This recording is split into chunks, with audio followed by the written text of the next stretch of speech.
In my experience, interesting parts of the Bible are often overlooked. However, that will not be the case today. So what is this interesting topic that we're going to cover? Well, it's the Nephilim, offspring of the sons of God. Aren't you excited? Well, you probably aren't, because who are these Nephilim? And who are their fathers, the sons of God? Here, let me put it a bit differently. Today we're going to talk about fallen angels having sex with human women. Now are you intrigued? The verses that we're going to be reading are Genesis 6, 1, 2, and 4. These verses are written just before we read of God destroying the earth with a flood. So, I'm going to go ahead and recount them to you. When mankind began to multiply on the face of the earth, daughters were born unto them, and the sons of God saw that the daughters of man were attractive, and they took as their wives any whom they chose.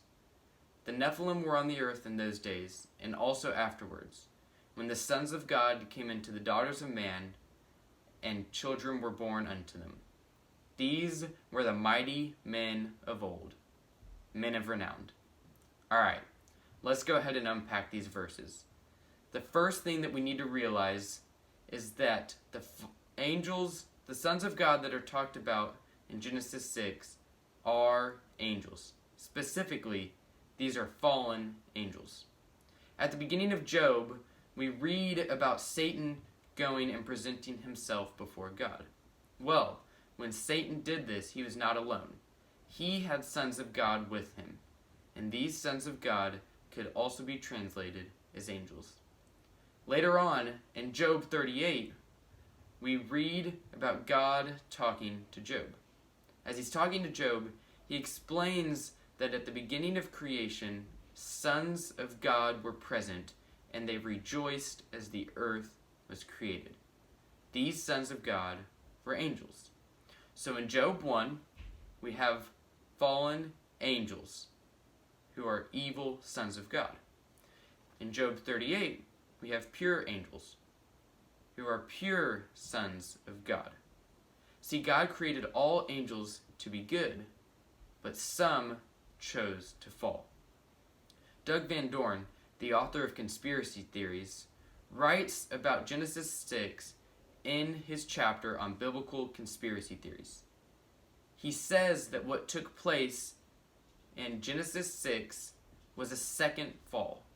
It was a fall that occurred when heavenly beings lusted after human women.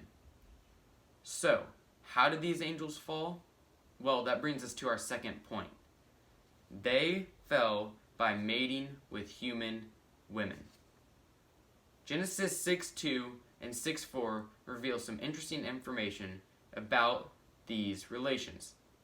First, the sons of God found the daughters of man attractive.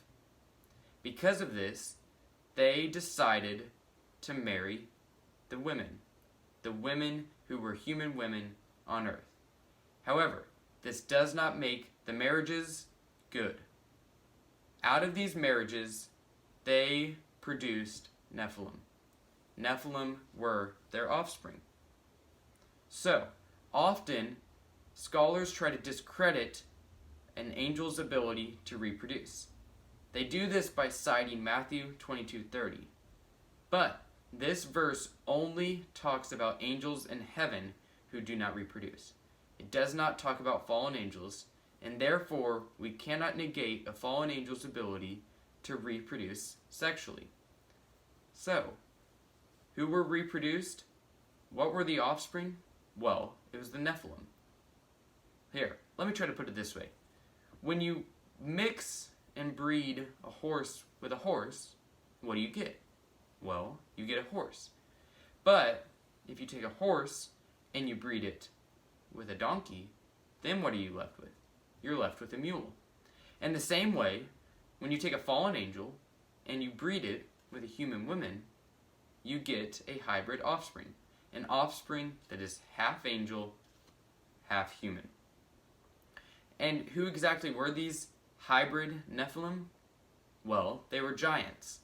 Laura Sanger, an expert on the topic of Genesis 6 and subsequently the topic of the Nephilim, tells us that in order to determine the meaning of the word Nephilim, we must examine the original meaning of the Hebrew word Nephiel.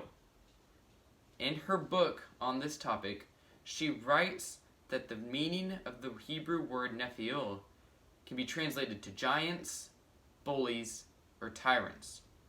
This is supported by the account that we read of in Numbers 13:33.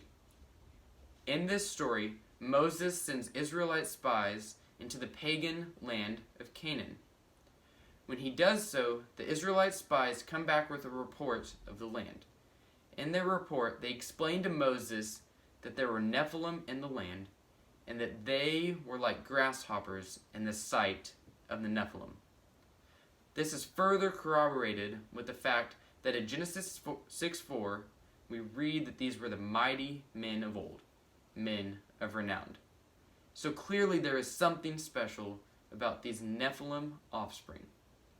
Now, while all of this may sound like a cool story out of Lord of the Rings, we must remember that it actually took place in the Bible.